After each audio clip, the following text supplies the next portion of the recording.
Assalamualaikum warahmatullahi wabarakatuh.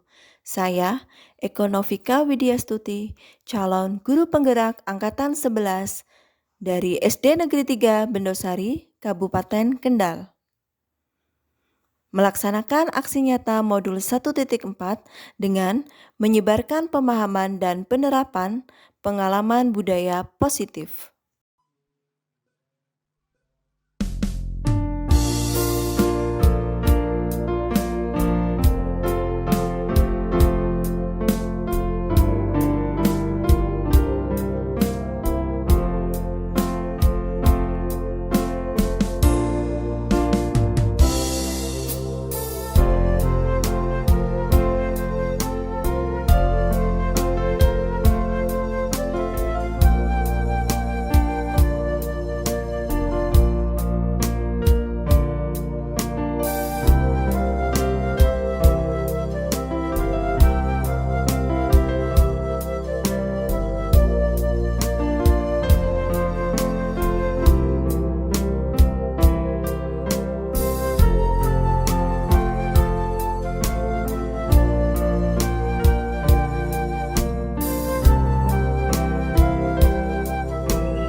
Assalamualaikum warahmatullahi wabarakatuh. Bismillahirrahmanirrahim. Alhamdulillahirabbil alamin. Alhamdulillahilladzi hadana li hada wa ma kunna linahtadiya laula an hadana Allah. Asyhadu an la ilaha illallah wahdahu la syarika lah wa asyhadu anna Muhammadan abduhu wa rasuluh. Amma ba'd. Yang terhormat Bapak Suryono SPD selaku Kepala Sekolah SD yang 3 Bendosari, yang kami hormati Ibu Eko Novika Widyastuti SPD, calon guru penggerak angkatan 11, Bapak Ibu guru SD 3 Bendosari yang saya hormati. Pertama, marilah kita mengucapkan rasa syukur kita kehadiran Allah Subhanahu wa Ta'ala, yang mana pada kesempatan di pagi hari ini kita dapat berkumpul dalam rangka acara dimensi pemahaman dan penerapan pengalaman budaya positif. Dengan tidak ada suatu arah apapun, maka dari itu marilah kita ucapkan dengan ucapan hamdalah bersama-sama. Alhamdulillahirabbil alamin. Salawat dan salamnya Allah semoga tetap tercurahkan kepada baginda Nabi Agung Muhammad SAW, yang senantiasa kita nantikan syafaatnya besok di yaumil qiyamah. Semoga kita semua termasuk umat Nabi Muhammad SAW. Amin Allahumma amin. Bapak Ibu yang saya hormati, saya di sini sebagai pembawa acara akan saya bacakan susunan acara pada kegiatan pagi hari. Acara yang pertama yaitu pembukaan, acara yang kedua menyanyikan lagu kebangsaan Indonesia Raya, acara yang ketiga sambutan dari Bapak Kepala SD 3 Bendosari, acara yang keempat penyampaian pemahaman dan penerapan pengalaman budaya positif yang akan disampaikan oleh Ibu Novika Widyastuti SPD. Bapak Ibu yang saya hormati, untuk meningkat waktu, marilah kita acara yang pertama kita mulai dengan bacaan umul kitab Lidulillah wa li syafa'ati Rasulillah. Al-Fatihah. A'udzu billahi minasyaitonir rajim. Bismillahirrahmanirrahim. Alhamdulillahirabbil alamin, arrahmanir rahim, maliki yaumiddin. Iyyaka na'budu wa iyyaka nasta'in. Ihdinas siratal mustaqim. Shiratal ladzina an'amta 'alaihim ghairil maghdubi 'alaihim waladdallin. Terima kasih, semoga dengan bacaan umul kitab akan menjadikan lancarnya acara pada pagi hari ini. Acara yang kedua yaitu menyanyikan lagu kebangsaan Indonesia Raya yang akan dipimpin oleh Ibu Marsiti SPD. Kepadanya kami silakan. Hiduplah Indonesia Raya, Indonesia tanah airku, tanah tumpah darahnya. Di sanalah aku berdiri, jadi pandu ibu. Indonesia sebangsaanku, bangsa dan tanah airku. Marilah kita berseru, Indonesia bersatu. Hiduplah tanahku, hiduplah negeri, bangsaku, rakyatku semuanya. Bangunlah jiwanya, bangunlah badannya untuk Indonesia Raya. Indonesia Raya, merdeka, merdeka, tanahku, negeriku yang ku cinta. Indonesia Raya, merdeka, merdeka, hiduplah Indonesia Raya. Indonesia Raya, merdeka, merdeka, tanahku, negeriku yang ku cinta. Indonesia Raya, merdeka, merdeka, hiduplah Indonesia Raya. Meningkatkan cara yang ketiga yaitu sambutan dari Kepala SDN 3 Medosari yang akan disampaikan oleh Bapak Suyono SPD. Kepadanya kami silakan. Assalamualaikum warahmatullahi wabarakatuh. Yang saya hormati dan saya cintai, maaf saya cintai karena termasuk anak buah saya, Mbak. Tidak menjadikan dengan apa-apa, tapi yang saya hormati serta yang saya cintai teman saya, Ibu Ekonomika selaku calon guru magang serta Bapak Ibu guru semua baik di SD 3 Medosari maupun dari TK ataupun dari SD 2 Medosari yang saya hormati sekali. Terima kasih atas kehadiran panjenengan dalam kegiatan hari ini, yaitu tentang diseminasi budaya yang akan dilakukan oleh calon guru penggerak kita, yaitu Ibu Ekonomika Widyasari. Puji syukur kehadiran Allah yang Maha Esa bahwasanya hari ini kita bisa berkumpul, kita bisa menghadiri undangan dari Ibu Ekonomika dalam rangka mendiseminasikan apa yang sudah didapat oleh Bu Eko selama dia menjadi calon guru penggerak di sekolah pertama di SD 3 Medosari. Diseminasi dalam arti adalah pemaparan atau temuan atau gagasan yang didapatkan dari SD kita untuk memajukan sekolah yang ada di SD kita khususnya dan luasnya di wilayah Kecamatan Pamungan ini. Gagasan apa yang bisa memajukan, bisa membuat anak itu berhasil, temuan apa serta rancangan apa sehingga nantinya akan membuat siswa-siswi kita menjadi lebih unggul dan lebih baik. Sekali lagi terima kasih atas kehadiran panjenengan dan mohon maaf dari saya apabila kami bersama Bu Eko Novika dalam undang-undang kurang berkenan tepatnya, kami mohon maaf sebesar-besarnya. Bapak Ibu semuanya, paparan atau diseminasi dari Bu Eko Novika nantinya akan membuat sekolah kita yang lebih baik. Untuk itu marilah Bapak Ibu semuanya kita perhatikan dan kita tanggapi, barangkali kita merasakan memang kalau lebih baik kita jalankan, sehingga di dalam pembelajaran sekolah kita akan menjadi lebih baik lagi.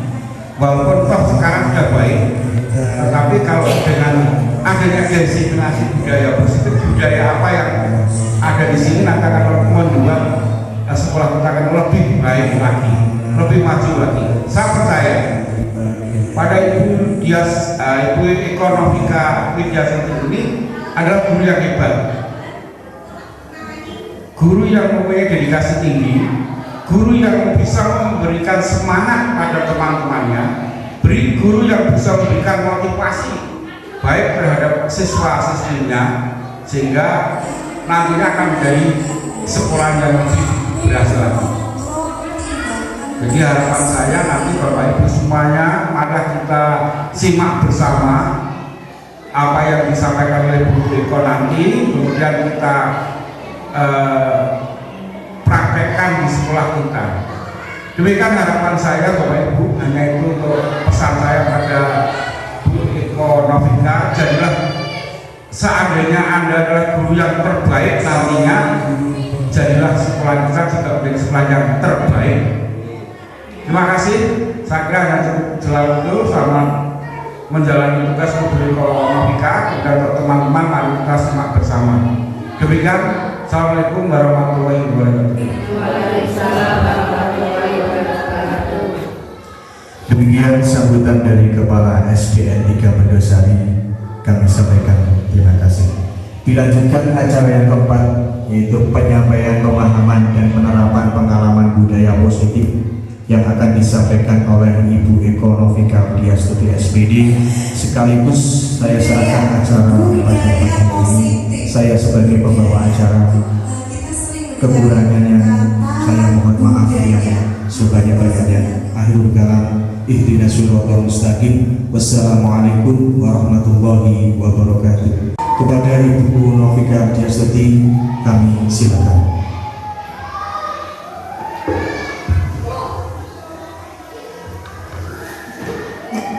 Terima kasih, selamat pagi semuanya. Jangan selalu selamat tetap bahagia. Dan saya mengucapkan banyak terima kasih kepada Bapak Ibu guru yang berkenan hadir di sini untuk belajar bersama saya terkait pendidikan yang telah saya jalani selama kurang lebih 2 bulan dalam pendidikan guru penggerak. Nah, pada kali ini saya akan menyebarkan pemahaman dan penerapan pengalaman budaya positif yang saya telah terapkan di sekolah saya. Jadi Bapak Ibu di sini bukan berarti saya lebih tahu dan lebih memahami tentang budaya positif. Bapak dan Ibu semua pasti di sini semua sudah menerapkan budaya positif di sekolah. Tapi marilah kita belajar bersama-sama. Jangan menganggap saya orang yang lebih tahu, lebih paham, karena Bapak Ibu guru semua di sini juga adalah guru-guru yang hebat dan penuh dengan pengalaman yang luar biasa. Nah, kita beri apresiasi kepada Bapak Ibu guru hebat yang ada di sini. Ya, Bapak Ibu guru, mendengar kata budaya positif, kira-kira apa yang ada di benak Bapak Ibu mendengar kalimat ini, budaya positif? Ada yang ingin berpendapat Bapak Ibu? Apa yang ada di pemikiran Bapak dan Ibu semua ketika mendengar kalimat budaya positif? Oke, monggo Bapak. Muhammad Khairul. Bismillahirrahmanirrahim. Assalamualaikum warahmatullahi wabarakatuh. saya akan mencoba memberikan tanggapan tentang budaya adalah suatu tingkah laku perbuatan yang menunjukkan bahwa perbuatan itu perbuatan yang baik. Untuk itu dalam budaya positif ini mari kita bersama-sama kita berikan contoh kepada anak-anak kita agar anak-anak kita selalu berbudaya positif. Hanya itu saja, monggo yang lain bisa menambah atau mungkin memberikan kurang atau bagaimana. Bapak, terima kasih. Luar biasa ya Bapak menyampaikan kami tentang pemikiran tentang budaya positif, yaitu karakter peserta didik yang baik. Betul Bapak ya. Kemudian yang Bapak Ibu guru yang lain, adakah yang memiliki pendapat yang lain di pemikiran Bapak Ibu, apa itu budaya positif? Ada Bapak Ibu?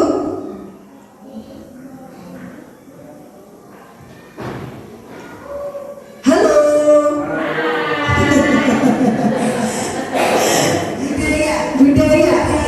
budaya positif.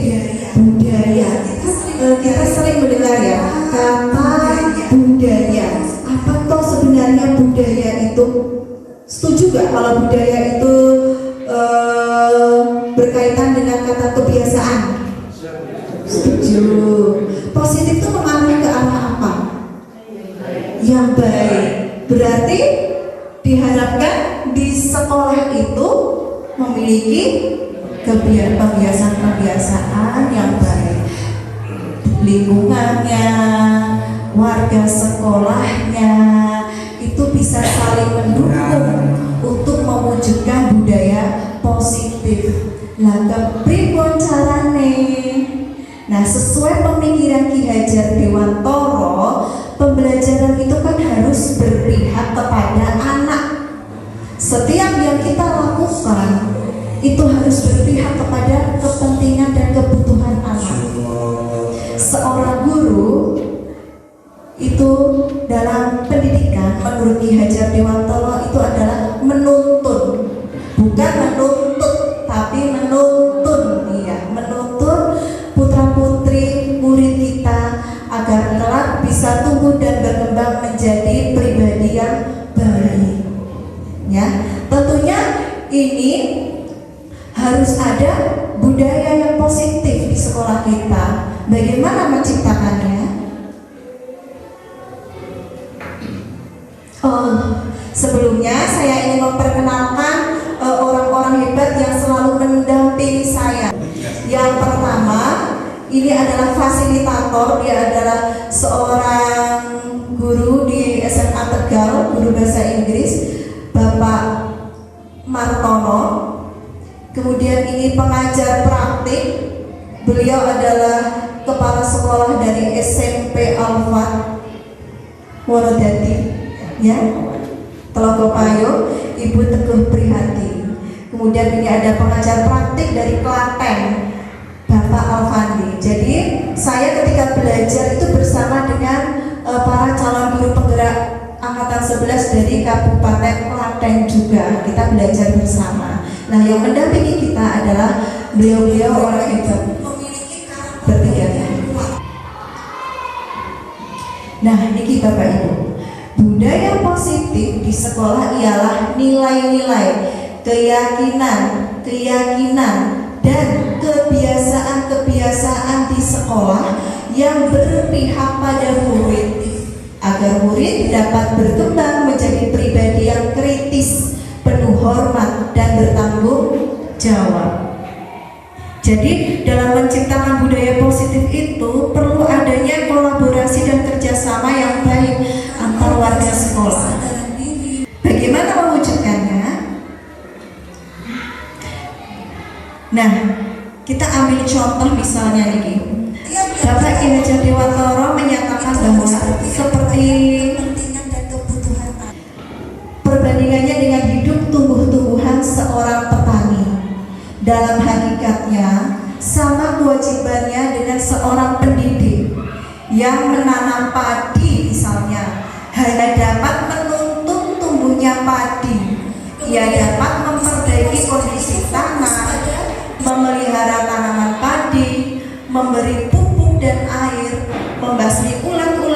jamur-jamur yang mengganggu hidup tanaman padi dan lain sebagainya. Begitu juga ketika di sekolah, seperti seorang petani yang merawat padi itu dengan baik, lingkungannya dikondisikan baik, dicukupkan dengan zat-zat hara seperti pupuk dan air dengan baik, membasmi yang mengganggu seperti ulat. Kita juga seorang pendidik diharapkan seperti itu, bisa menuntun murid kita menciptakan lingkungan di sekitar peserta didik yang mendukung peserta didik agar tumbuh dan berkembang menjadi pribadi yang baik. Nah, seperti itu Bapak Ibu. Jadi sangat diperlukan sekali lingkungan atau budaya yang positif di sekolah untuk memaksimalkan tumbuh dan kembang peserta didik kita. Dari uraian tersebut, kita dapat memahami bahwa sekolah diibaratkan sebagai tanah tempat bercocok tanam, sehingga guru harus mengusahakan sekolah jadi lingkungan yang menyenangkan, menjaga dan melindungi murid dari hal-hal yang tidak baik.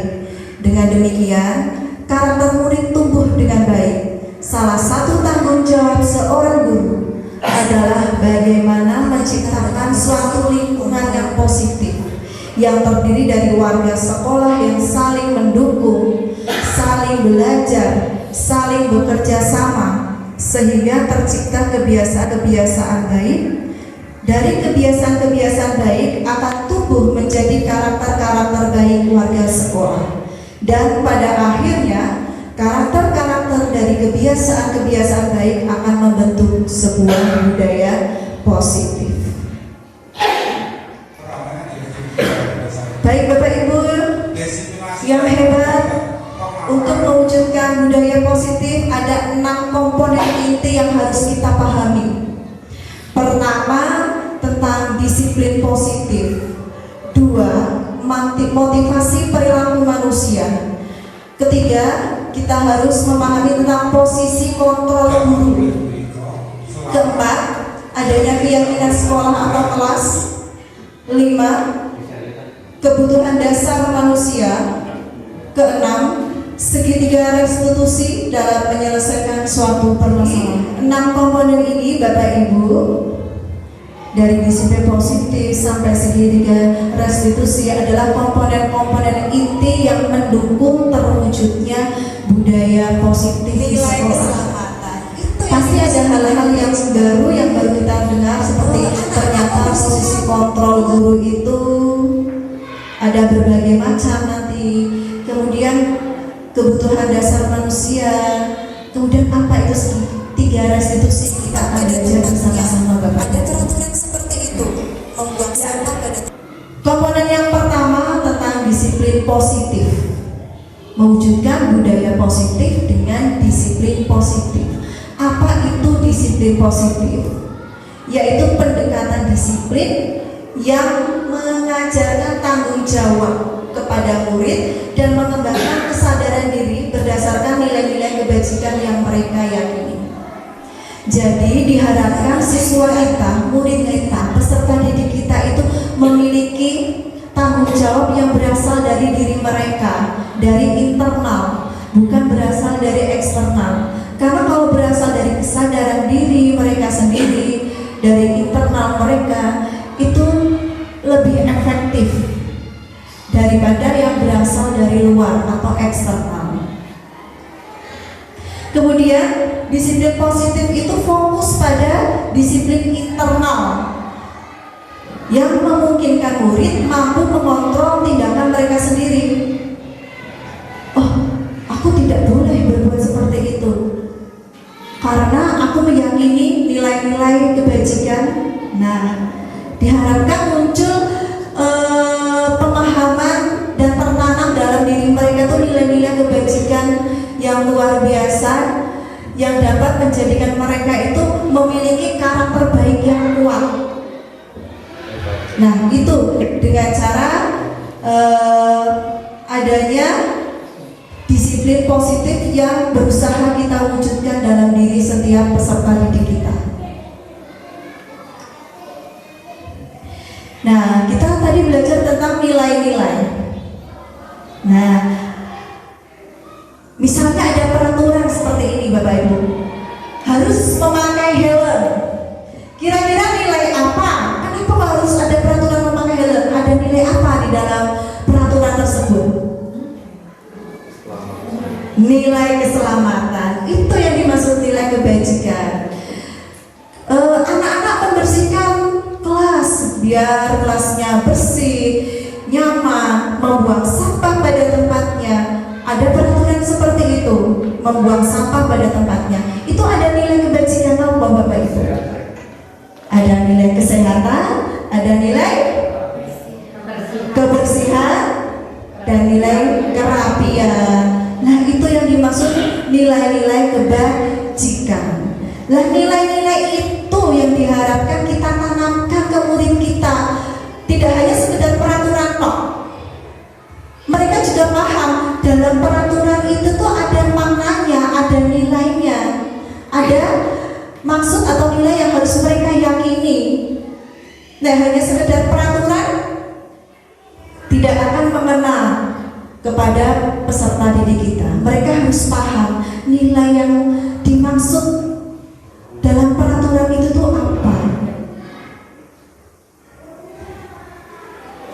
Dengan mengaitkan nilai-nilai kebajikan yang diyakini seseorang, maka motivasi intriksinya akan terbangun, sehingga menggerakkan motivasi dari dalam untuk dapat mencapai tujuan mulia yang diinginkan.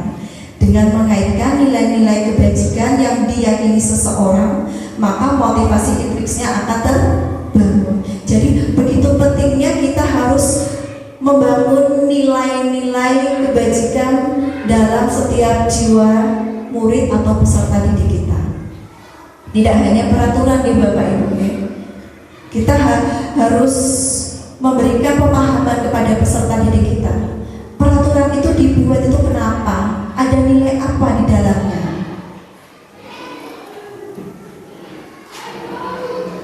Nah, tadi yang kedua, kita juga untuk mewujudkan budaya positif, kita juga harus paham tentang motivasi perilaku manusia. Ternyata setiap tindakan yang dilakukan manusia itu memiliki motivasi. Satu, seperti motivasi menghindari ketidaknyamanan atau hukuman. Dua, mendapatkan imbalan atau penghargaan dari orang lain. Tiga, menjadi diri mereka yang diinginkan dengan menghargai diri sendiri sesuai dengan nilai-nilai yang mereka percaya. Nilai yang ketiga inilah yang kita harapkan yang ada pada murid kita. Kalau hanya sekedar mereka menghindari hukuman, makan senggasi, engkau nek orang makan senggasi tidak dihukum loh.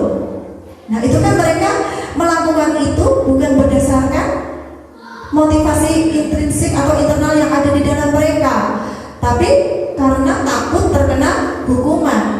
Belum tentu kalau mereka seandainya berada di kondisi atau lingkungan lain yang tidak ada hukuman, apakah mereka akan melakukan hal yang sama? Belum tentu. Kemudian motivasi perilaku manusia yang kedua, imbalan atau penghargaan. Saya ketika belajar ini mulai flashback ke belakang. Ternyata yang saya lakukan selama ini itu kurang tepat dengan memberikan penghargaan, imbalan atau kepada murid kita. Kenapa kurang tepat? Di sini saya mendapatkan penjelasan. Ada beberapa alasan mengapa ketika kita memberikan penghargaan kepada murid itu adalah sesuatu yang kurang tepat. Saya bertanya kepada Bapak Ibu, jika suatu saat murid tersebut berada di lingkungan yang lain, di mana di lingkungan tersebut tidak ada penghargaan atas kerja mereka, apakah mereka akan bersemangat seperti biasanya kira-kira? Kira-kira? Kurang semangat. Wah, paling ora ono hadiah ora wae. Biasanya seperti itu. Karena berasal dari eksternal, luar penghargaan itu. Berbeda dengan yang ketiga. Ini yang kita harapkan yang ketiga. Mereka melakukannya atas keinginan keinginan mereka sendiri, menghargai diri sendiri sesuai dengan nilai-nilai yang mereka percaya. Kenapa penghargaan ternyata berdampak kurang baik pada murid? Penghargaan ternyata bisa merusak hubungan, mengurangi ketepatan, menurunkan kualitas, mematikan kreativitas, dan menghukum. Merusak hubungan, maksudnya pripun? Seandainya Bapak dan Ibu terbiasa memberikan penghargaan kepada murid kita yang selalu berprestasi, kira-kira murid yang lain adakah salah satu atau beberapa dari mereka ada rasa iri di hati mereka? Wah, lagi-lagi kae sing oleh, lagi-lagi kae sing oleh. Nah, itu bisa merusak hubungan. Begitu juga ketika guru tidak memberikan penghargaan. Apakah murid akan seantusias seperti biasanya saat memberi penghargaan? Antusiasnya sama atau tidak? Kira-kira tidak, kan pastinya berbeda. Itu kan merusak hubungan sebenarnya, pemberian penghargaan. Kemudian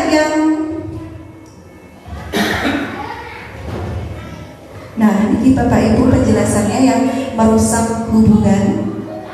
Ketika seorang diberi penghargaan atau dipuji di depan orang banyak, maka yang lain akan merasa iri, dan sebagian dari mereka akan tidak menyukai orang yang diberikan penghargaan tersebut. Kemudian yang berikutnya, ternyata penghargaan juga mengurangi ketepatan. Jadi dalam sebuah percobaan, ada sebuah percobaan atau riset Bapak Ibu, ada anak laki-laki berusia 9 tahun melihat wajah, diminta untuk melihat wajah yang ditampilkan di layar, dan mereka harus memberitahukan jika wajah-wajah tersebut sama atau berbeda. Gambar-gambar tersebut hampir sama. Beberapa dari mereka diberi penghargaan pada saat mereka memberikan jawaban benar, sementara sebagian yang lain tidak diberi penghargaan. Hasilnya, ternyata anak laki-laki yang dibayar membuat lebih banyak kesalahan ketika tidak diberi penghargaan. Nah, itu mengurangi ketepatan. Karena motivasi eksternalnya penghargaan tidak dimunculkan. Kemudian ternyata penghargaan juga bisa menurunkan kualitas. Pengamatan dilakukan pada sekelompok mahasiswa atau mahasiswi yang sedang kerja praktik di sebuah surat kabar. Saat itu mereka sedang belajar menuliskan sebuah artikel tentang sebuah judul berita utama. Seiring waktu, mahasiswa tersebut semakin mampu bekerja dengan cepat. Kemudian ada beberapa mahasiswa yang dibayar untuk setiap judul berita utama yang mereka mampu hasilkan. Dan setelah beberapa lama, mahasiswa atau mahasiswi yang dibayar ini hasil kinerjanya berhenti berkembang. Mereka yang tidak menerima bayaran terus berupaya mengasah diri mereka menjadi lebih baik. Nah, ini ternyata penghargaan juga bisa menurunkan kualitas. Saat seorang mahasiswa ketika diberi penghargaan, mereka mampu menghasilkan judul berita yang baik. Tapi setelah penghargaan itu tidak ada, mereka kinerjanya berhenti berkembang karena tidak ada motivasi berupa penghargaan tersebut. Ternyata penghargaan juga mematikan kreativitas. Nah, murid-murid diminta berpikir mengenai hadiah atau penghargaan yang bisa mereka dapatkan bila berhasil menulis sebuah puisi. Kreativitas kelompok murid-murid ini menjadi berkurang dibandingkan dengan yang tidak diberitahukan tentang hadiah yang bisa mereka terima. Ayo yang bisa buat puisi, nanti saya kasih hadiah. Nah, ternyata itu juga kurang baik dan bisa mematikan kreativitas mereka. Dan penghargaan itu ternyata menghukum. Penghargaan menghukum mereka yang tidak mendapatkan penghargaan.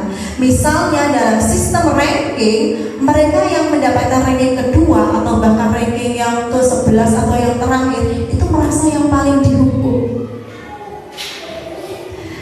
Wow, dapat hadiah juara 1. Mereka yang tidak terbiasa biasa merasa terkucilkan, tidak pernah dapat hadiah karena tidak mendapat ranking. Itu juga menyebabkan penghargaan kurang tepat dan bersifat menghukum. Oke, Bapak Ibu yang hebat, saya ingin Bapak Ibu guru semua berdiri membuat kelompok 1-2 biar tidak nanti kita ice breaking sebentar ya. Silakan mengulet-ngulet, silakan menggerakkan tangan, silakan menggelengkan kepala. Karena Bapak Ibu saya lihat terbuai dengan suara saya yang indah ya, sepertinya ya.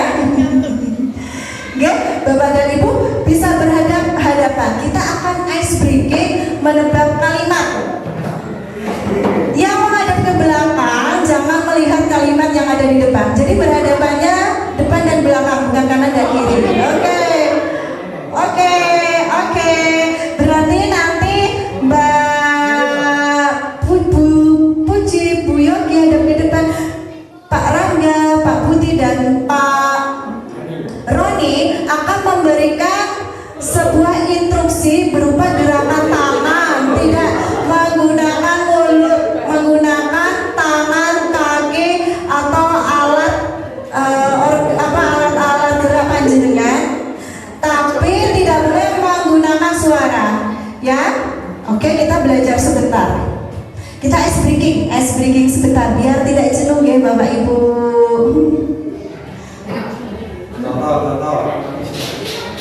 Nanti saya akan menampilkan kalimat, misalnya ya, kakakku mendayung kapal. Kakak jenengan sepintar jenengan. Kakakku ya saya mau berangkat.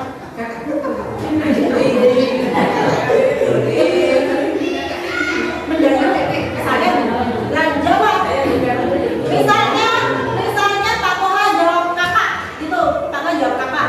Kalau benar silakan tersenyum Pak Roni.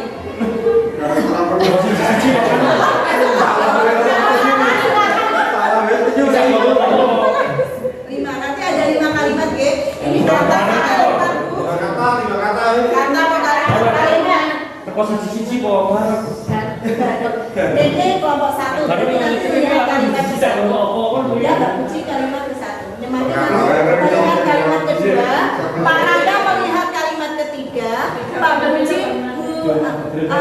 Budi melihat kalimat keempat. Pak Roni melihat kalimat kelima. Oke. Selamat kalimat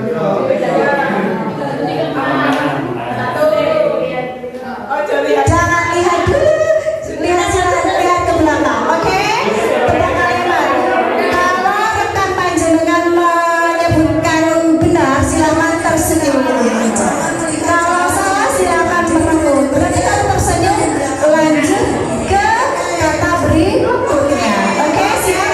Kelompok 1 Puji, kelompok 2 Bu Yogi, kelompok 3 Pak Rangga, kelompok 4 Pak Budi, kelompok 5 Pak Roni. Oke? Siap deh? Oke, siap. Jangan lihat ke belakang, positif dulu. Jangan lihat ke belakang, nggak boleh. Karena kita harus menerapkan nilai-nilai kejujuran.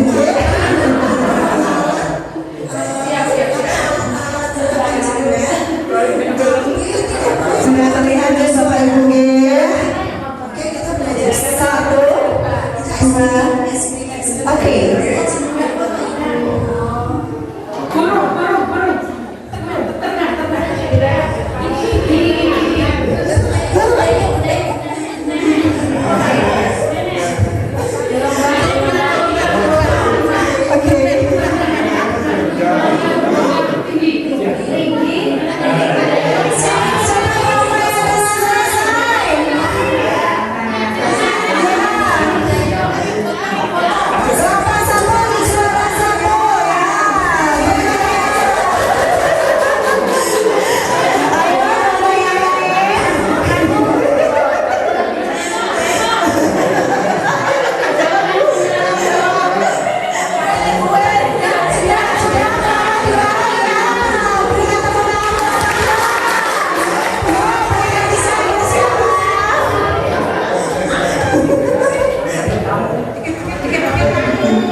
biar kita melakukan gerakan, kita aktif lagi, lebih segar lagi suasananya. Kita kembali lagi ya Bu ya, kembali ke laptop. Oke. Nah, kita sudah sampai penghargaan penghukum. Jadi Bapak Ibu, saya bertanya kepada Bapak Ibu, apakah Bapak dan Ibu pernah melakukan pemberian penghargaan kepada peserta didik panjenengan? Pernah? Pernah. Ternyata? Ternyata itu kurang tepat. Oke. Budaya tentang posisi kontrol guru. Bapak dan Ibu guru semua, posisi kontrol guru itu ada bermacam-macam. Ada posisi kontrol penghukum, pembuat merasa bersalah, teman, pemantau, dan manajer. Kira-kira kita sering berada di posisi apa ya Bu ya, Bapak Ibu semua? Ya, untuk menentukan penghukum, pembuat merasa bersalah, atau pemantau, mari kita belajar bersama-sama. Kita belajar tentang ilusi kontrol dan kenyataannya dulu. Ilusi kontrol, guru dapat mengontrol murid. Itu ilusi Bu. Guru dapat mengontrol murid itu ilusi kayangan. Kenyataannya, murid itu mempunyai hak memilih. Guru tidak bisa memaksakan kehendak kepada murid. Guru tidak punya kontrol penuh terhadap murid. Nah, itu ilusi kontrol. Kita sebagai guru tidak bisa mengontrol murid kita, karena murid kita mempunyai hak untuk memilih. Tidak bisa kita paksakan. Kita juga tidak punya kontrol penuh terhadap murid. Kira-kira jenengan pun kalau dipaksa, piye rasanya? Rasanya gimana? Nah, begitu juga murid kita. Mau kok dipaksa, kasihan, kan? Guru ilusi kontrolnya, guru itu tidak dapat kontrol murid, tapi kenyataannya tidak, ya Bapak Ibu. Ilusi kontrol berikutnya, semua bujukan, entah itu penguatan positif, itu ilusinya efektif dan bermanfaat. Itu ilusi Bapak Ibu. Semua bujukan, penguatan positif, efektif dan bermanfaat. Kenyataannya, bujukan adalah salah satu bentuk kontrol. Ayo, ikut itu, nanti kamu dapat ini. Nah, itu bujukan. Engkau misalnya kamu ikut, kamu dapat hadiah loh. Nanti kalau kamu ikut, saya kasih hadiah. Nanti kalau kamu ikut, kamu dapat ranking loh. Kamu dapat ini loh. Nah, itu bujukan adalah salah satu bentuk kontrol. Murid mempunyai hak untuk menolak bujukan kita. Murid bisa tergantung pada pendapat dan bujukan kita. Nah, seperti itu Bapak Ibu. Ilusi kontrol berikutnya, kritik dan membuat orang merasa bersalah itu bisa menguatkan orang tersebut. Biasanya kan kita memberikan kritik kepada seseorang, itu ternyata iya kalau mereka mau menerima kritikan kita, kalau tidak, nah itu ilusinya bisa menguatkan orang tersebut. Tapi kenyataannya menyalahkan murid dan membuat kritik itu tidak menguatkan, tetapi melemahkan mereka. Kita apresiasi aja Bapak Ibu. Seandainya mereka berbuat salah, mereka melakukan sesuatu yang tidak kita inginkan, nanti kita akan belajar segitiga restitusi. Tetap kita hargai mereka, tetap kita bimbing mereka. Usahakan tidak membuat kritik karena akan melemahkan mereka. Murid mempunyai persepsi negatif akan dirinya. Mali-mali nyong salah, mali-mali mesti nyong salah. Nah itu murid mempunyai persepsi negatif kalau kita sering mengkritik mereka. Adanya krisis identitas atau identitas gagal pada murid. Murid akan merasa berada pada posisi gagal dan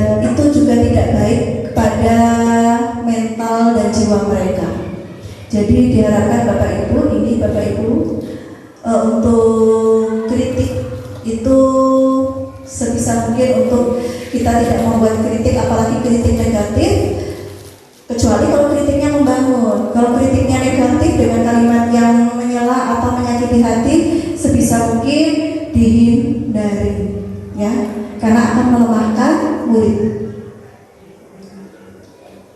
Oke, ilusi kontrol berikutnya, orang dewasa punya hak untuk memaksa. Nah, ini ilusi ya Bu ya, Bapak Ibu semuanya, ini ilusi. Orang dewasa punya hak untuk memaksa. Orang dewasa tidak bisa mengontrol murid kenyataannya. Perilaku memaksa tidak akan efektif pada jangka waktu yang lama. Murid dapat memberontak sewaktu-waktu. Memaksakan kehendak hanya akan menyebabkan permusuhan antara murid dan guru. Jangan memaksa nih Bapak Ibu. Kalau nggak mau, kita tanyakan alasannya, kenapa kok tidak mau. Nah, kalau memang alasannya itu kuat, sebaiknya ya jangan kita paksakan sesuatu kepada murid. Oke Bapak Ibu, tadi ada 5 posisi kontrol. Posisi kontrol yang pertama adalah penghukum. Nah, posisi kontrol penghukum ini, guru percaya bahwa cara dia itu yang terbaik. Nah ini guru yang berada pada posisi kontrol merasa dia tuh yang paling benar, terbaik. Guru menggunakan hukuman fisik maupun verbal. Kalau menggunakan kalimat, posisi kontrol guru penghukum seperti ini. Kamu salah terus, selalu pasti kamu yang terakhir. Patuhi aturannya ya, awas kalau salah. Itu posisi kontrol penghukum. Dan ini sebisa mungkin kita hindari posisi kontrol penghukum. Dan biasanya kalau posisi kontrol penghukum itu antara kesalahan yang dibuat anak dan sanksi yang dia terima itu tidak nyambung. Kamu kalau tidak garap PR, silakan bersih-bersih WC. Kan tidak nyambung. Apa hubungannya PR kalau WC ya? Nah itu hukuman bersifat fisik. Mereka harus bersih-bersih. Dan antara hukuman atau sanksi dengan kesalahan itu tidak ada hubungannya. Berbeda kayak kalau konsekuensi. Kamu tidak mengerjakan PR. Apa konsekuensinya sesuai aturan kita? Berarti saya harus mengerjakan PR nanti di jam istirahat. Ketika teman beristirahat, saya harus mengerjakan PR. Saya nggak jajan. Nah itu namanya konsekuensi. Antara sanksi dan kesalahan ada hubungannya, keterkaitannya. Antara nanti ada lagi Bu yang namanya restitusi. Restitusi itu menanamkan kepada murid untuk lebih bertanggung jawab dan menyadari kesalahannya dan berusaha mencari solusi untuk menyelesaikan masalahnya. Itu yang namanya restitusi. Jadi ada hukuman, ada konsekuensi, ada yang namanya restitusi. Nah ini yang diharapkan, restitusi. Ya siapa yang di sini sering berada pada posisi kontrol penghukum? Saya, ya saya sih. Ternyata saya baru sadar belajar tentang budaya positif ini. Oh walah, pantesan nek bocah orang garap PR tak ngubung-ngubung lapangan. Ya mboten kapok. Alah paling ngubung lapangan. Besoknya buat kesalahan lagi. Ternyata tidak efektif itu. Kemudian posisi kontrol membuat rasa bersalah. Nah, siapa yang kira-kira Bapak Ibu pernah tidak berada pada posisi ini? Guru menggunakan intonasi yang lebih rendah, lemah lembut, atau mungkin keheningan untuk membuat situasi yang tidak nyaman. Guru menggunakan kalimat agar murid merasa bersalah atau kasihan pada guru. Ibu sangat kecewa kepada kamu. Lemah lembut, tapi mandes kayak gini. Nah, iya. Celekek siapa yang biasanya lemah lembut tapi celekek pemberian ini? Berapa kali ya Bapak harus memberitahu aku? Bagaimana kalau orang tua aku tahu atas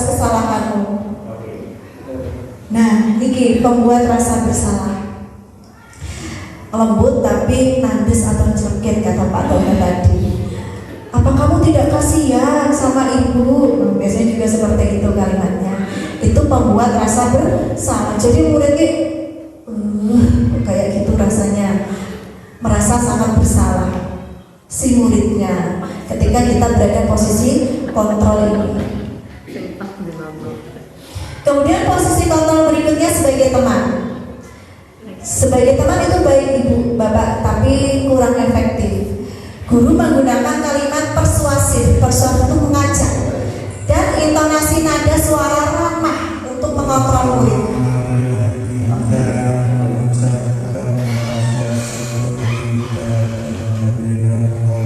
Menggunakan kalimat yang positif dan cedakan. Ayo belajarlah demi bapak. Ya sudah, kali ini tidak apa-apa, ibu maafkan dan bantu bereskan ya, sambil senyum-senyum. Ya sudah, duduk lagi di sana, nggak apa-apa. Alah, kok koyo ngono tok. Apakah itu dalam posisi teman itu murid tahu kalau dia bersalah? Apakah dia mau menyelesaikan permasalahannya? Hanya sekedar ya udah, nggak apa-apa, silahkan duduk sambil senyum-senyum. Itu posisi kontrol teman. Bagus sih, ramah, tapi tidak ada solusi kalau yang teman. Nah, ini hubungannya dengan konsekuensi tadi Bapak Ibu. Posisi kontrol pemantau. Ini orang guru yang seperti itu biasanya itu benar-benar taat akan peraturan yang ada di sekolah. Kalau kamu berbuat seperti ini, apa konsekuensinya? Nah, itu posisi kontrol pemantau. Itu gambarnya aja, teropong pemantau. Guru selalu mengawasi murid dan bertindak sesuai pada peraturan sekolah dan konsekuensi, menggunakan data, catatan, perhitungan sebagai bukti. Nah, peraturannya apa? Itu kalimatnya. Apa yang telah kamu lakukan? Konsekuensinya apa ya? Nah, itu konsekuensi. Pemantau itu posisi guru, di mana guru itu benar-benar mengawasi murid agar murid itu taat akan peraturan yang ada di sekolah. Jika murid melanggar peraturan yang ada di sekolah, maka murid harus melakukan konsekuensinya. Misalnya tadi tidak mengerjakan PR, maka saat jam istirahat dia harus mengerjakan PR. Kemudian ada lagi, misalnya datang terlambat 15 menit, maka ketika jam pulang dia harus teman-teman yang sudah pulang, dia harus bertahan 15 menit di sekolah untuk mendapat tambahan jam pelajaran. Itu konsekuensinya. Tapi ini pun tidak efektif kepada murid kita. Mereka melakukan karena mereka ribut Bapak Ibu, mereka melakukannya karena mereka paham akan konsekuensinya toh, tidak berdasarkan dari dalam diri mereka. Iya. Nah, ini yang diharapkan Bapak Ibu. Posisi guru yang diharapkan adalah posisi manajer. Guru mendukung murid untuk menemukan solusi. Jadi ketika murid mengalami permasalahan, kita bisa membimbing mereka untuk menemukan solusi atau pemecahan masalahnya. Guru mempersilahkan murid mempertanggungjawabkan perilakunya. Guru mendukung murid untuk merdeka, mandiri dan bertanggung jawab. Menggunakan restitusi untuk mengajak murid. Nah, ini nanti kita belajar restitusi. Restitusi itu ketika murid mengalami masalah, itu restitusi itu fokus pada penyelesaian masalahnya, bukan fokus pada masalah yang dihadapi muridnya, tapi fokus pada penyelesaian permasalahannya. Itu restitusi. Nah, di pendidikan guru kita ini kami diajarkan untuk menyelesaikan masalah yang terjadi pada murid dengan menggunakan strategi segitiga restitusi. Nah, kalimatnya seperti ini. Apa yang kita yakini? Apa rencana kamu untuk memperbaiki ini? Kalimatnya seperti itu. Nah, diharapkan posisi kita sebagai seorang guru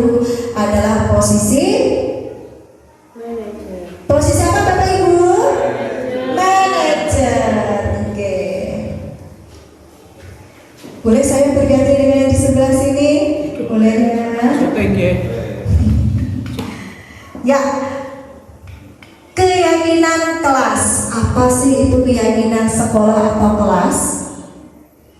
Guru berperan dalam mewujudkan keyakinan bersama di sekolah maupun di kelas melalui kesepakatan guru dan murid.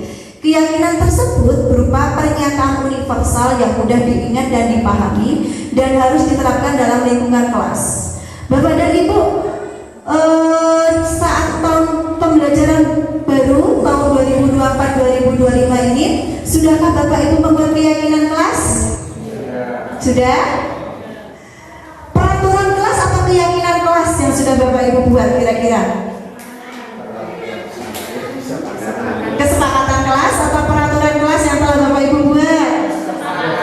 Iya, kalau sudah ke kesepakatan atau ke keyakinan kelas, berarti itu sudah pada level yang lebih tinggi dari peraturan.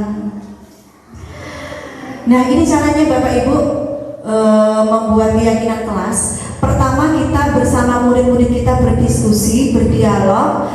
Kira-kira anak-anak ini peraturan kelas kita seperti apa? Nanti anak-anak kan mesti nulis.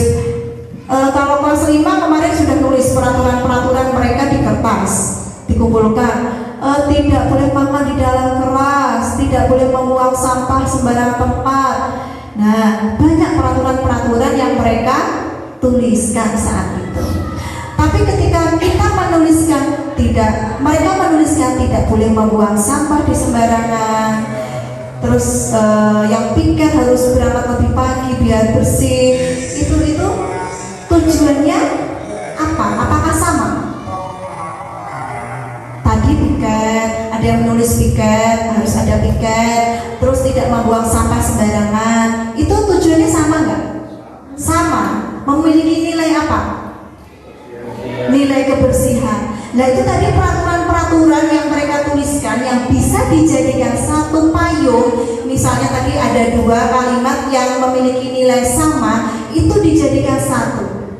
Nilai kebersihan. Berarti apa?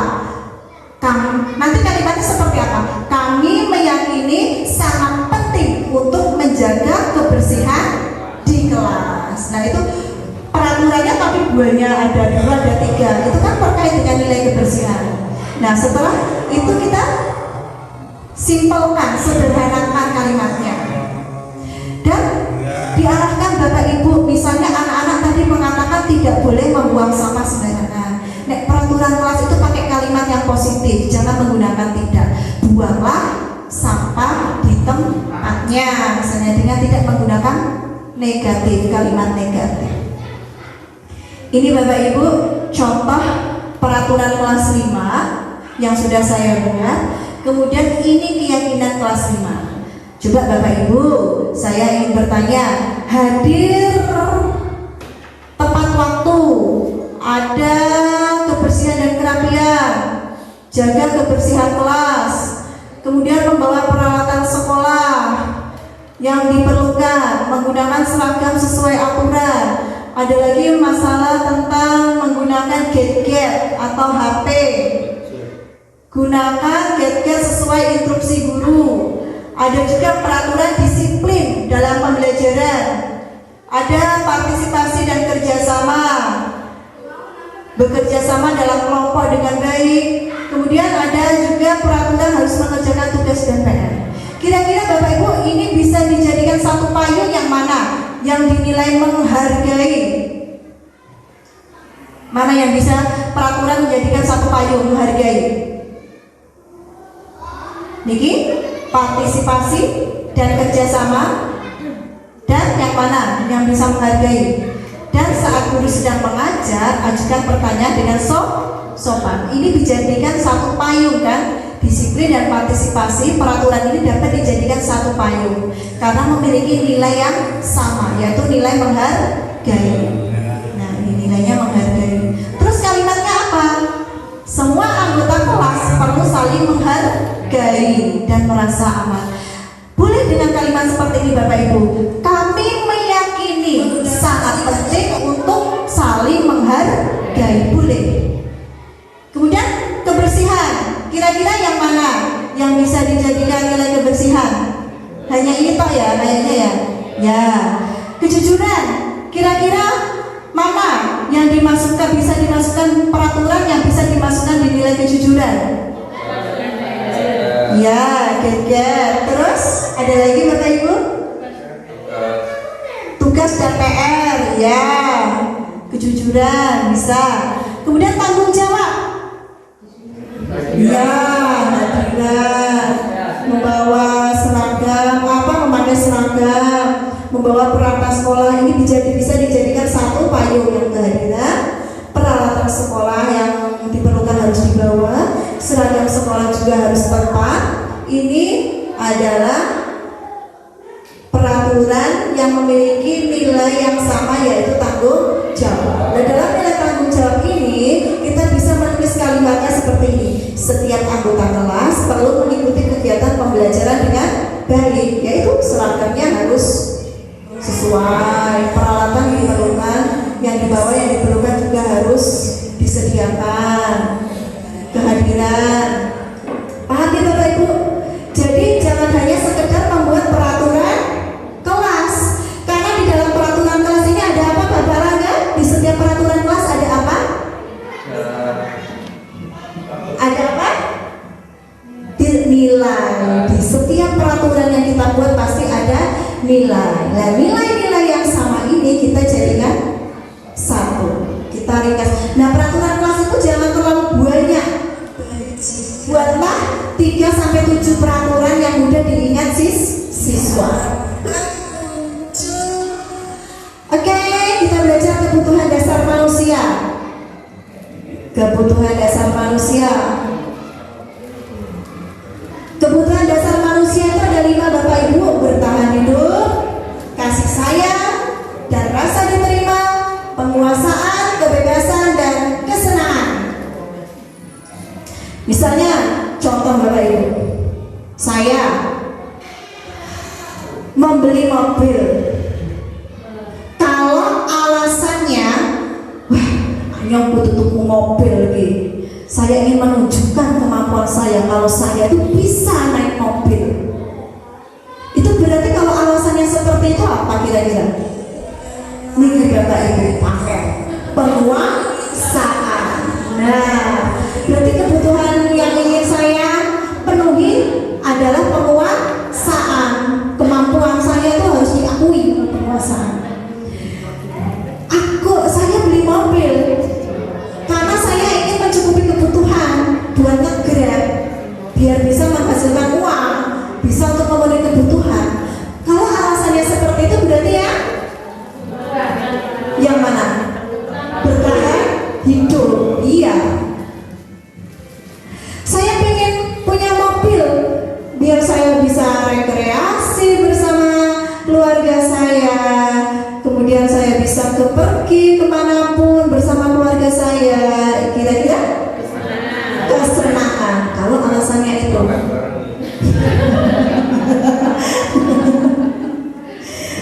Terus ketika saya membeli mobil, bosen mobil sing warnane silver, umpamanya tahunnya ke 10. Batire beli mobil tuh, lihat itu bagus-bagus, warnanya merah, ngejreng. Tak didel, yang ini saya mau beli mobil yang baru, yang keren. Nah, kebebasan itu pilihan, memilih. Nah, kemudian saya ingin membeli mobil. Teman-teman sudah punya mobil. Nanti kalau saya punya mobil, saya ingin mengajak teman-teman saya menaiki mobil saya, kita bercanda bersama. Itu kasih sayang dan diterima. Begitu juga murid kita Bapak Ibu, ketika mereka melakukan kesalahan, melakukan sesuatu, itu pasti mereka itu punya motivasi, tujuan, dan ingin memenuhi kebutuhan dasar mereka. Nah, sekarang saya ingin bertanya pada Bapak Ibu. Ini ada Doni, namanya Doni. Gak salah namanya Rangga misalnya ya. Rangga itu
diterima, biar diperhatikan. Nah, kemudian yang belum apa Bapak Ibu? Yang penguasaan kira-kira seperti apa Pak Rangga kira-kira? Rangganya kayak apa kira-kira Pak Rangga?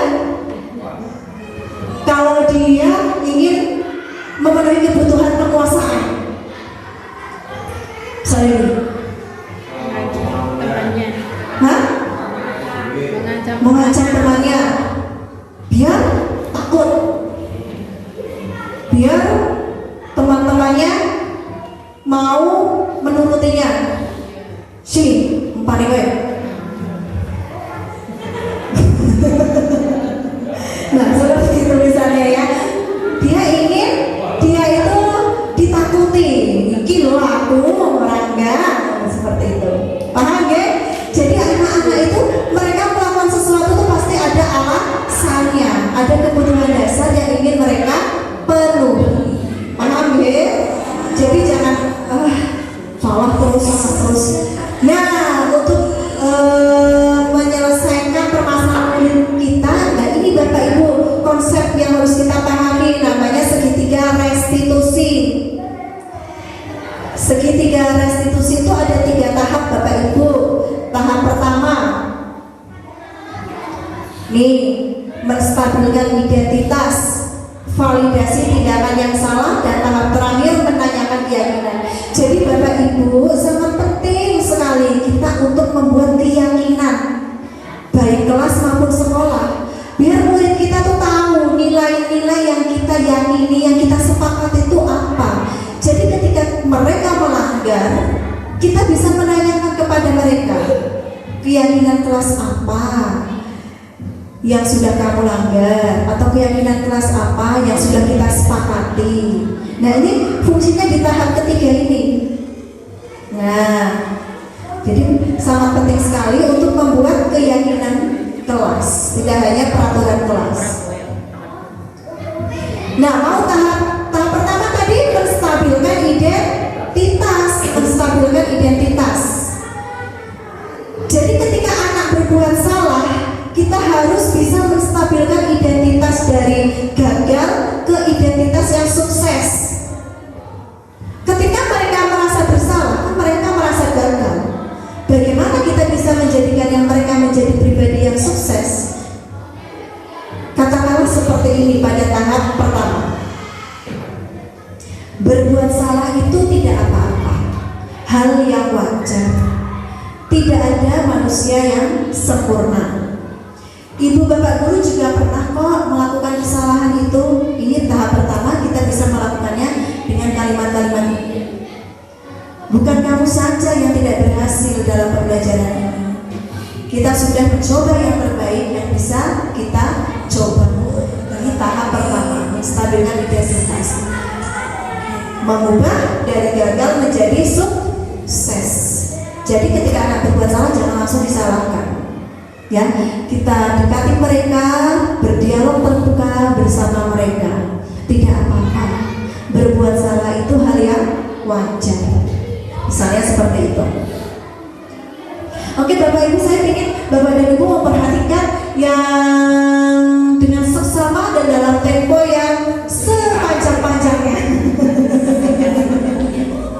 Karena nanti saya ini Bapak Ibu bekerja dalam satu kelompok.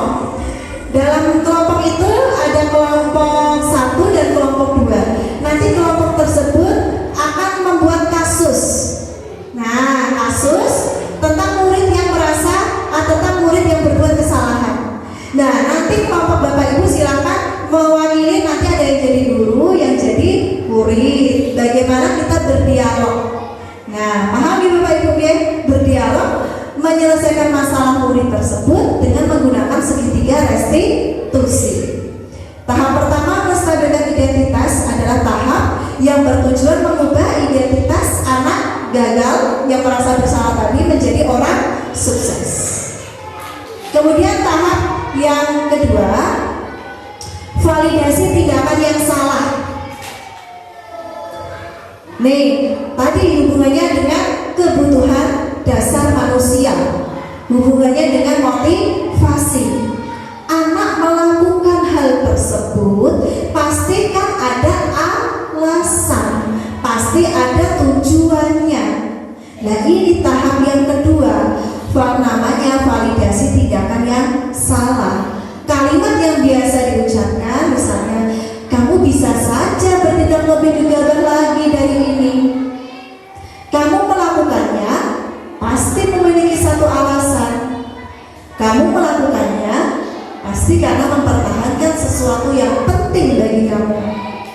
Mungkin kamu bisa mempelajari suatu perilaku baru yang lebih efektif. Bersediakah kamu mempelajarinya? Nah, itu validasi tindakan yang salah. Setiap tindakan yang dilakukan manusia pasti memiliki tujuan dan alasan. Itu validasi tindakan yang salah. Tahap yang ketiga, menanyakan keyakinan. Jadi kita perlu membuat keyakinan, kesepakatan bersama murid-murid kita terlebih dahulu, agar ketika mereka berbuat salah, mereka tahu keyakinan apa yang sudah mereka langgar. Pertanyaan seperti ini: sebagai keluarga sekolah, apa yang kita yakini? Nilai-nilai apa yang telah kita sepakati? Seperti apa gambaran sebuah kelas yang ideal bagi kamu? Kamu ingin menjadi orang yang seperti apa? Nah, itu adalah 3 tahapan dari segitiga restitusi. Nah, nanti sefleksibel mungkin Bapak dan Ibu bisa berdiskusi dalam kelompok, kemudian bagi sampai ke 3 tahap ini, menstabilkan identitas, validasi tindakan yang salah, dan menanyakan keyakinan. Berarti sampai murid itu paham dia bersalah, dia mau mandiri dan bertanggung jawab, menyelesaikan permasalahannya. Ya, ini contoh saya menyelesaikan masalah dengan menggunakan segitiga restitusi. Selamat pagi Mbak Daila, Mbak Caca. Ya, wow, berseri-seri hari ini. Mau kenapa kok dipanggil di sini? Kira-kira? Tidak tahu. Nah, guru dengar kemarin dari Ibu katanya kalian bertengkar saat mengerjakan tugas di kelas. Betul tidak? Ya. Kenapa ya? Mbak Caca bertengkar. Kemarin kita bersepakat yang selesai dulu menang, terus yang kalah terakhir diumumkan saat istirahat. Terus siapa yang menang, siapa yang kalah? Saat itu Mbak Caca nyinggal tangan saya, terus menyorot tugas saya. Oh, betul Mbak Caca? Tapi saya tidak sengaja. Tidak sengaja menyenggolnya. Terus Mbak Dailanya gimana? Saya marah. Marah. Wah, marah sama Mbak Caca. Mbak Cacanya sengaja atau tidak kira-kira? Tidak sengaja. Ya, membuat kesalahan itu hal yang wajar, tidak apa-apa. Tapi alangkah baiknya kalau kalian lebih kumpul lagi. Untung Mbak Daila lebih baik mama. Enggak, mama kumpul lah, mama itu lebih kumpul lagi. Nah, bisa ya Mbak Daila. Tadi Mbak Caca sudah mengutarakan alasannya tidak sengaja. Sesama teman itu harus saling menyayangi. Kira-kira tindakan itu tidak seperti itu. Tetap harus sama teman. Mana yang menyenangkan? Menghargai sesama teman. Oh, itu masih ingat. Menghargai sesama teman. Sesama teman harus saling menghargai, saling menyayangi, tidak baik berteman. Guru juga suka bermain-main, berlomba-lomba, bersenang-senang, tapi harus bertanggung jawab yang baik, jangan sampai bertengkar. Kan kalau bertengkar kan jadi nggak nyaman. Nyaman tidak kalau bertengkar? Tidak. Nah, kira-kira ada nggak solusi dari masalah ini? Ada Mbak Caca? Apa kira-kira solusinya? Maaf, kalian mau saling memaafkan, saling meminta maaf. Mas, mau olahraga beda. Lagi mau meminta maaf dari Mbak Caca? Mbak Caca gimana? Mau meminta maaf sama Mbak Daila? Saling memaafkan? Dan berselisih, berpendapat, terus hal-hal yang terjadi saat kita bermain bersama teman. Tapi alangkah baiknya kita harus saling menghormati, memahami, menghargai. Jangan langsung marah-marah, ya. Lebih bersabar lagi, ya. Ayo, tadi katanya mau minta maaf. Ayo minta maaf. Berdua, ya. Kita pun senang seperti itu. Nah, yang rukun ya, saling menghargai. Kalau bermain terus bersenang-senang bersama teman sebaiknya seperti apa? Nah, jangan terus lebih baik lagi, saling menghargai, ya kan? Saling menghargai, ya. Alhamdulillah, sudah saling minta maaf. Nanti bermain bersama lagi. Main bersama lagi yang rukun ya. Ya, alhamdulillah. Sekarang Mas Rida dan Mas Amsa belum kembali ke kelas, bisa berkumpul bersama teman-teman. Ya, semuanya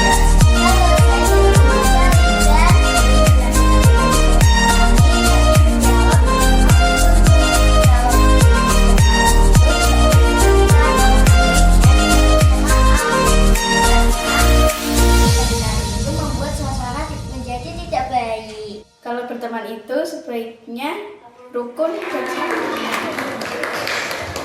Ya Bapak Ibu, sekarang Bapak dan Ibu bisa kerja dalam satu kelompok untuk membuat sebuah kasus. Nanti silakan perwakilan dari kelompoknya, ada yang memperagakan jadi guru, kemudian jadi murid yang bersalah. Ya, kelompoknya berarti isinya 5. Monggo Bapak Ibu boleh yang sini laki-lakinya satu sini, satu sana biar adil. Ya, sekarang siapa? Yang suka ngambil makanan lagi dia. Kasusnya boleh pergi Bapak Ibu bisa berhadapan-hadapan di sini. Kelompok yang ini kursinya bisa dibawa ke sini. Yang ini kursinya bisa dibawa mendekati di sini. Pak Rangga mau ikut yang mana? Yang sini? Ya, nanti sama Bu Siti ya. Jangan ngakal ya. Ya, silakan tentukan kasusnya. Muridnya berbuat masalah apa, monggo di kreativitas panjenengan. Apa permasalahan muridnya, monggo. Ya, siapa yang menjadi guru, menjadi murid, silakan tentukan kasusnya, ditentukan terlebih.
buka lembar tugasnya. Masing-masing sudah membawa bukunya ya, bawa lembarnya ya. Yo, mana? Rangga tuh bawa pulpen, kenapa Rangga? Mulutnya mau pakai apa ini? Mulut tapi juga. Aduh, nggak ngantuk, kenapa? Ya. Kenapa Rangga?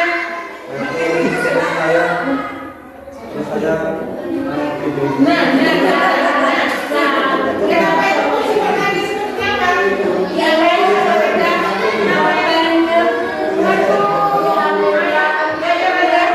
punya kecil, ujungnya nangis loh.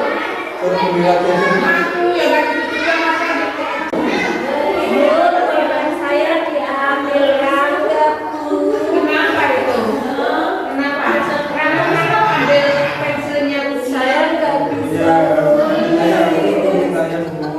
harusnya ditanya kayak ini dulu supaya pinjam-pinjam tapi merebut tapi kayaknya lagi pinjamnya maaf ya Nanda, lain-kali kalau pensilnya nggak nyampe Rangga sebaiknya kita izin dulu sama Uci, jangan main ikut aja tuh Ucinya nangis lupa kembalikan ya. Yuk bilang apa dong Uci? Iya. Ya, tidak apa-apa ya Rangga ya. Biasanya guru dan teman yang lain juga suka lupa, nggak bawa pensil. Kadang yang bawa pensilnya yang nggak ngaku itu. Ya, tapi lain kali jangan diulang-ulang ya Rangga ya. Disiapkan di rumah, dicek alat-alat sekolahnya Rangga. Biar tidak usil sama temennya lagi. Gitu ya. Saya jujur makanya ya Rangga ya. Sikapnya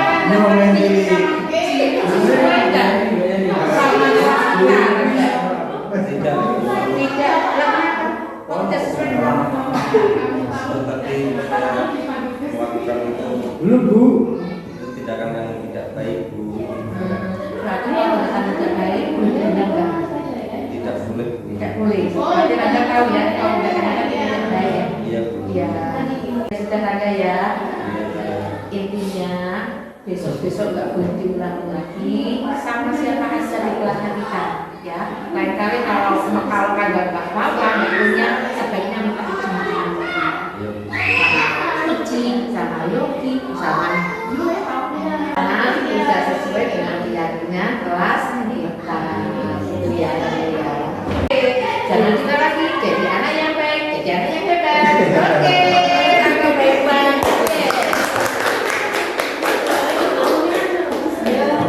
Ya Bapak Ibu Guru, tadi Bapak Ibu Guru sudah berusaha untuk menyelesaikan permasalahan murid dengan menggunakan segitiga restitusi. Yang pertama tadi tahap menstabilkan identitas. Nah, itu biasanya kita menggunakan kata tidak apa-apa. Berbuat salah itu hal yang wajar misalnya. Kemudian ada tahap kedua, validasi tindakan yang salah. Misalnya kita, kenapa kamu berbuat seperti ini? Kamu pasti ada alasannya. Kemudian yang ketiga adalah tahap menanyakan keyakinan. Keyakinan kelas apa yang sudah kita sepakati?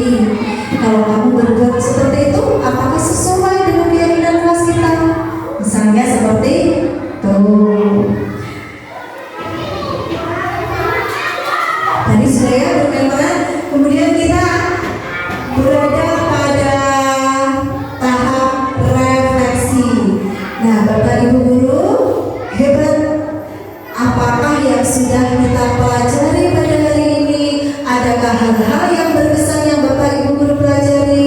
Tantangan, kesulitan, atau hal-hal yang lain yang kita hadapi hari ini? Adakah yang ingin merefleksikan kegiatan kita hari ini, Bapak dan Ibu Guru?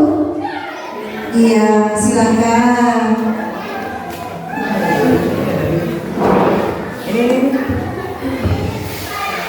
Terima kasih atas waktunya Bu Ekonofika Widyastuti. Terima kasih pemaparannya, sangat berguna sekali bagi saya terutama ya. Refleksi atau pembelajaran yang bisa saya ambil dari pemaparan Bu Dias hari ini adalah yang pertama, ternyata apa reward dan punishment itu yang selama ini yang saya kira baik atau berguna bagi anak ternyata tidak sepenuhnya baik diterapkan seperti itu.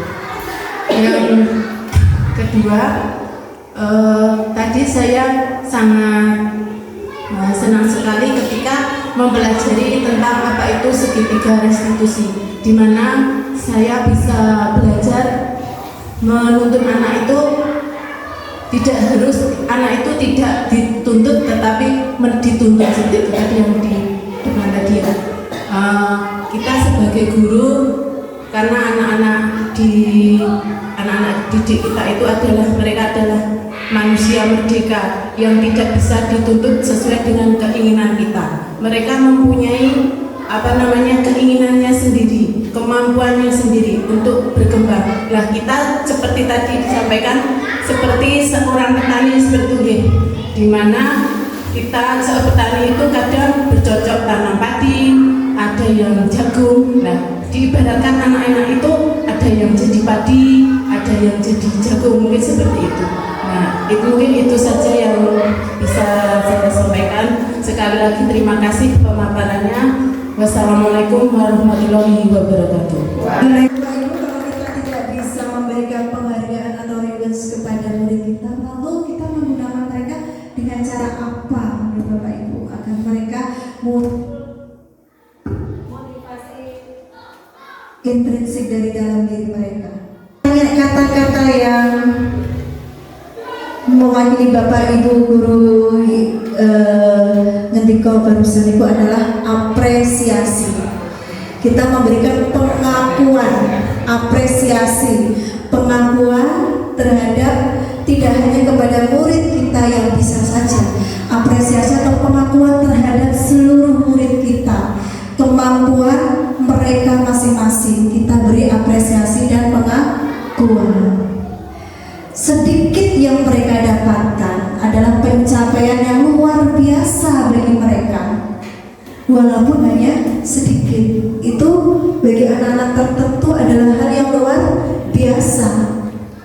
Jadi pemberian apresiasi dan pengakuan kepada murid kita secara adil adalah hal yang bisa kita lakukan tanpa dengan memberikan hukuman ataupun penghargaan. Ya Bapak Ibu, ada lagi yang ingin merefleksikan kegiatan kita hari ini dari kelompok Ho'iyah? Ayo, Ho'iyah, monggo.